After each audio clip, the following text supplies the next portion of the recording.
शेख रशीद ने उजैर बलोच की गिरफ्तारी को सिंध की सियासत में फैसला कुन मोड़ करार दे दिया। डॉन न्यूज के प्रोग्राम दूसरा रुख में बातचीत करते हुए अवामी मुस्लिम लीग के सरबराह ने दावा किया कि सारे इशारे पीपी क़यादत की तरफ जाते हैं। अगर इसकी रिपोर्ट्स पे और आसिम की रिपोर्ट पे और जुल्फ़कार मिर्ज़ा की जॉइंट वेंचर जो इनकी JIT बननी है उस पे एक्शन होता है तो फिर खुरा जिसे पंजाबी में कहते हैं वो तो आसिफ जरदारी की तरफ बढ़ता है, फरियाल गोहर की तरफ, फरियाल तारपुर की तरफ बढ़ता है। शेख रशीद का कहना था कि डॉक्टर आसिम के मामले पर रेंजर्स तन्हा है। उन्होंने इल्जाम लगाया कि वफाकी हुकूमत तक उसका साथ नहीं दे रही। Sindh government, Sindh police, Sindh judiciary और सिंध के सारे अदारे डॉक्टर आसिम के पीछे खड़े हैं और रेंजर्स तन्हा है।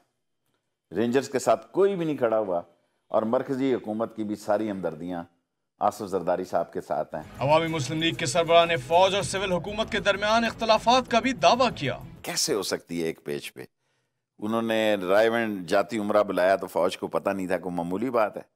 वहाँ उनका इंटेलिजेंस का जीत बैठता है और पाकिस्तान की तरफ से पाकिस्तान की इंटेलिजेंस का हेड उसको कहता है सिक्योरिटी का कि जी मैं आ सकता हूं अगर आप कहें। उन्होंने आपकी जरूरत नहीं है। शेख रशीद ने फरवरी और मार्च को अहम करार दिया। साथ ही उनका कहना था कि अगर अवाम घरों से बाहर निकल आए तो 7 दिन में हुकूमत खत्म हो सकती है।